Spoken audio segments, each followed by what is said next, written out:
Rabbit's New Rug by Judy Delton. Rabbit had a new rug in his house.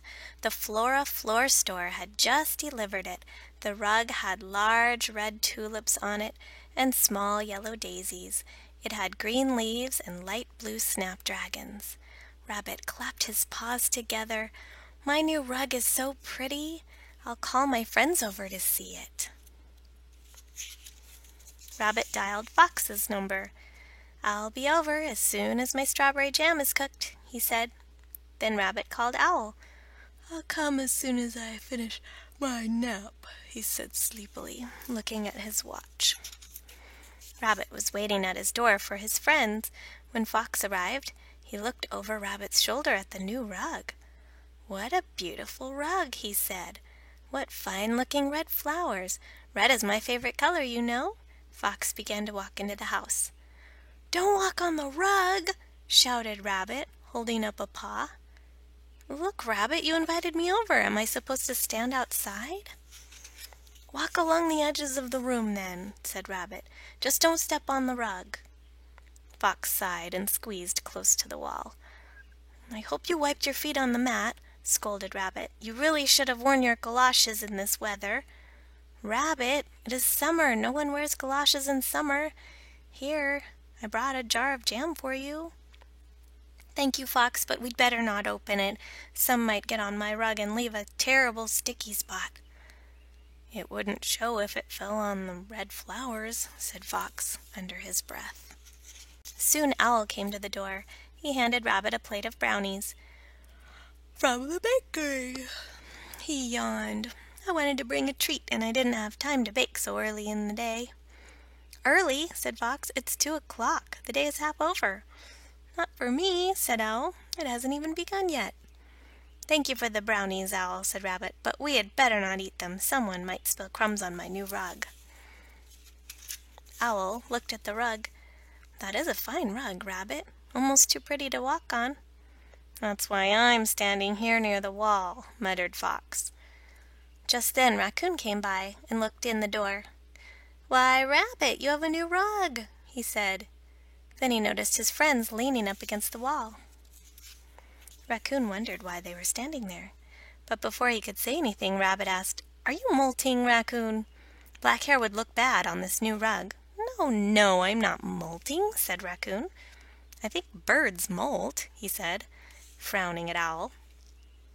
The animals stood in a row along the wall and admired Rabbit's new rug.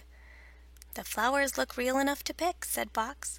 "The sun makes them sparkle," said Owl. "It's such a cheerful rug," said Rabbit happily. "Perhaps we should leave," murmured Raccoon. The animals filed out the door. "Goodbye," called Rabbit. The next day Rabbit admired his rug all day long. He felt how soft it was. He vacuumed and brushed it 3 times. He used his carpet sweeper twice. "What a handsome rug," he said to himself. "I have never seen another like it. No one in the woods has such a colorful one." Every day Rabbit admired his rug. Every day he walked around the rug so he wouldn't make footprints on it. And every day he was alone. No one came to see him. A week went by. One morning Rabbit said to himself, "It sure is quiet around here. I would bake, but I make get flour on my rug. I would sew, but threads and lint would fall all over it." The hours grew longer and longer. Rabbit had read all of his books, and he was tired of watching TV. Tears came to his eyes. "A rug isn't much company," he said. "I miss my friends." The next day Rabbit called Fox and Owl and Raccoon on the telephone. "I'm having a party this afternoon," he said to each of them. "I would like you to come." "A party?" they each said in surprise. "Ha! That should be fun," thought Fox, "all of us squeezing next to the wall." Meanwhile Rabbit hung balloons and streamers in his living room and put flowers on the table. He planned games and bought prizes for the winners. At 2 o'clock the animals arrived at Rabbit's house. Fox looked suspicious. Raccoon looked doubtful. Owl looked sleepy. Fox knocked on the door. "Maybe the party is in the yard," said Raccoon, looking around. Just then Rabbit opened the door. "Come in," he said happily. "I'm so glad to see you." "But," said Fox, "what about your new rug?" "What about it?" said Rabbit. "Does that mean we can walk on it?" asked Raccoon. Rabbit nodded. "Well, I'll be," said Owl, rubbing his eyes. And so they all went inside. The friends sang "Old MacDonald had a farm," and played pin the tail on the donkey. They laughed and talked, and then they ate pie and cake and nuts and candy.